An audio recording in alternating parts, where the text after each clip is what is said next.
Elle est aujourd'hui très facile d'accès, quasiment grand public, et utilisée à toutes les sauces dans les gros films de ces 10 dernières années. J'ai nommé la motion capture.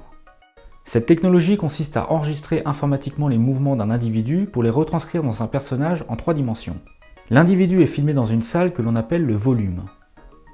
Il existe 4 grandes familles de motion capture. La motion capture mécanique, magnétique, inertielle ou gyroscopique et optique. La motion capture mécanique consiste à faire porter à l'acteur une combinaison endosquelette qui est similaire à sa version 3D. Chaque joint est souvent relié par un câble vers l'ordinateur. Le meilleur exemple de cette utilisation est probablement le premier Jurassic Park. Dans ma vidéo sur le film, je parle des DID, Dinosaur Input Device, qui sont des exosquelettes des dinosaures du film, et donc par conséquent de la motion capture mécanique. L'armature du dinosaure est manipulée en Go Motion, qui est l'équivalent du stop motion mais avec un flou de mouvement en plus. Ces mouvements sont enregistrés pour être transférés sur son homologue en 3D. La motion capture magnétique est une combinaison avec des fils électriques qui perturbent un champ magnétique préalablement établi par des émetteurs externes. Grâce au magnétisme, les capteurs peuvent envoyer leurs coordonnées tridimensionnelles à l'ordinateur avec ou sans câble. Pour la motion capture inertielle ou gyroscopique, la combinaison dispose de capteurs gyroscopiques qui ne sont plus des sphères, mais des sortes de bandages avec des émetteurs qui envoient leur position vers l'ordinateur grâce à des ondes d'une vitesse angulaire. Ce système est pratique pour avoir un retour vidéo en temps réel, et lorsque l'acteur a beaucoup d'obstacles autour de lui. Puis vient la motion capture optique, qui est celle principalement utilisée par le jeu vidéo et le cinéma. C'est la seule qui ait besoin de caméra. L'acteur porte une combinaison spéciale en lycra pour avoir l'apparence la plus neutre possible. Sur la combinaison sont placés des capteurs en fonction des articulations de l'individu, et en particulier celles qui doivent être transcrites en 3D. Pour que ces petits capteurs apparaissent dans l'ordinateur, il faut qu'ils soient filmés par des caméras infrarouges qui traquent leurs mouvements.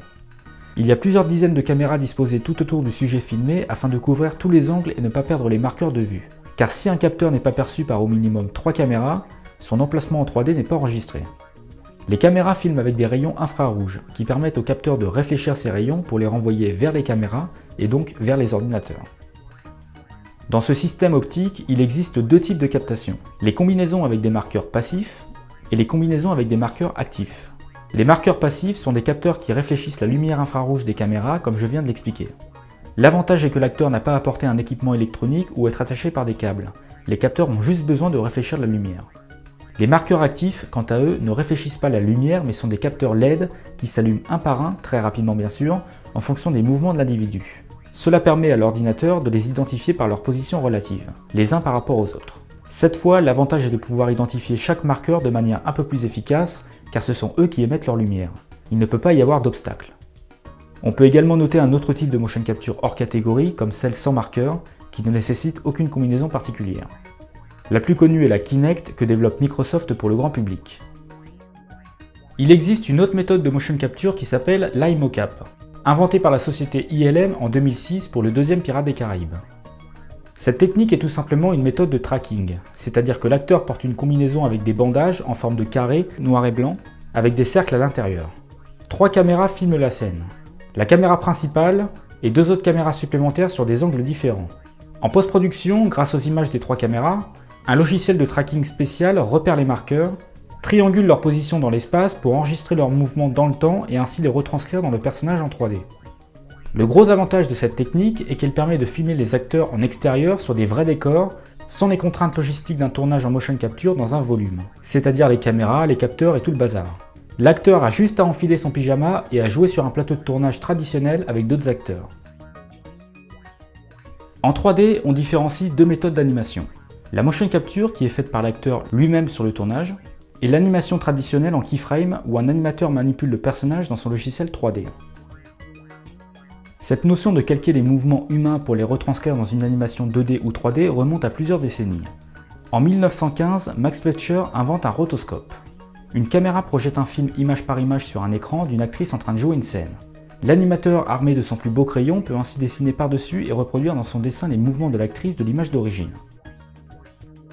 Disney fut l'un des premiers avec Blanche-Neige en 1937 à mettre en œuvre cette technologie qui s'appelle la rotoscopie. Le but est que l'animation soit la plus réaliste possible. Aujourd'hui, la motion capture peut aussi servir à perpétuer cet héritage. Un acteur joue un rôle, où son interprétation servira simplement comme référence aux animateurs qui animeront par la suite le personnage en animation keyframe. La première tentative d'utilisation de la motion capture pour un long métrage en live action remonte à 1990 pour le film Total Recall de Paul Verhoeven. Le superviseur FX du film souhaite tourner en motion capture. Il fait donc appel à une société spécialisée. Mais malheureusement, tout le monde a l'air un tantinet paumé avec cette technologie naissante et donc la société ne réussit pas à exploiter les données enregistrées. Les squelettes sont donc des modèles 3D animés en keyframe.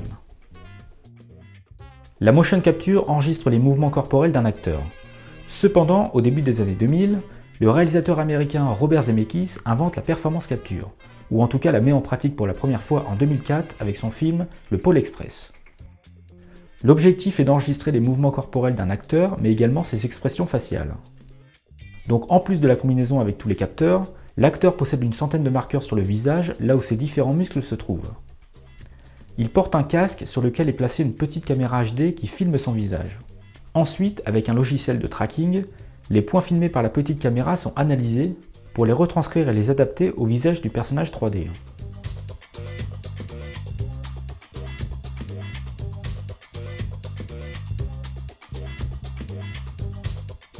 Un système de performance capture sans capteur est disponible pour le grand public avec le logiciel FaceShift.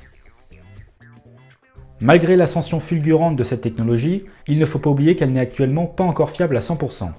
Beaucoup de données enregistrées sont souvent imprécises ou même manquantes.